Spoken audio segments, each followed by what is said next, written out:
ভারতকে অহেতুক কষ্ট দিতে চাই না, জামায়াত আমির।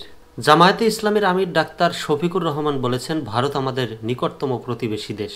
আমরা ভারতকে অহেতুক কষ্ট দিতে চাই না, কিন্তু অন্যায়, অমানবিক, অহেতুক কোনো কিছু চাপাতে বা কষ্ট দিতে চাইলে আমরা কারো চোখের দিকে তাকাবো না। বুধবার ২৬ ফেব্রুয়ারি দুপুরে পঞ্চগড় চিনিকল মাঠে জেলা জামায়াত আয়োজিত বিশাল জনসভায় তিনি একথা বলেন। জামায়াত আমির বলেন, গডমাদার ফ্যাসিবাদী আর মাফিয়াদের বাংলাদেশ চাই না।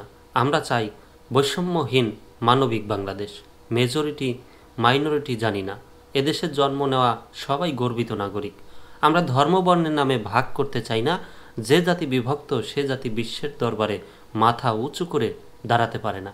ডাক্তার শফিকুর রহমান বলেন, ১৯৭২ সাল থেকে ২০২৫ সাল পর্যন্ত যে সব অন্যায় অবিচার ঘটেছে তা জাতিসংঘের সহযোগিতায় অনুসন্ধান করে জাতির সামনে শ্বেতপত্র প্রকাশ করার দাবি জানান।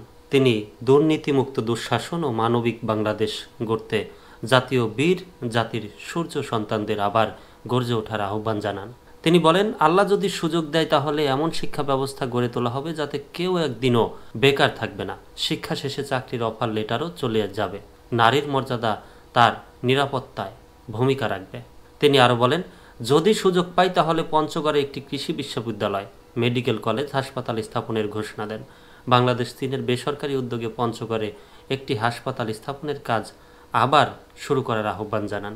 জেলা জামায়াতের আমির অধ্যাপক ইকবাল হোসেনের সভাপতিত্বে অনুষ্ঠিত জনসভায় অন্যদের মধ্যে কেন্দ্রীয় সহকারী সেক্রেটারি জেনারেল ও রংপুর দিনাজপুর অঞ্চলের পরিচালক মাওলানা আব্দুল হালিম, কেন্দ্রীয় কর্মপরিষদ সদস্য ও রংপুর দিনাজপুর অঞ্চলের সহকারী পরিচালক অধ্যক্ষ মাওলানা মমতাজ উদ্দিন, কেন্দ্রীয় কর্মপরিষদ সদস্য ও রংপুর দিনাজপুর অঞ্চলের টিম সদস্য অধ্যাপক মাহবুবুর রহমান বেলাল, জাতীয় গণতান্ত্রিক পার্টির সভাপতি ব্যারিস্টার তাসমিয়া প্রধান ও ঢাকা দক্ষিণের সহকারী সেক্রেটারি জেনারেল দেলোয়ার হোসেন সাঈদী বক্তব্য দেন।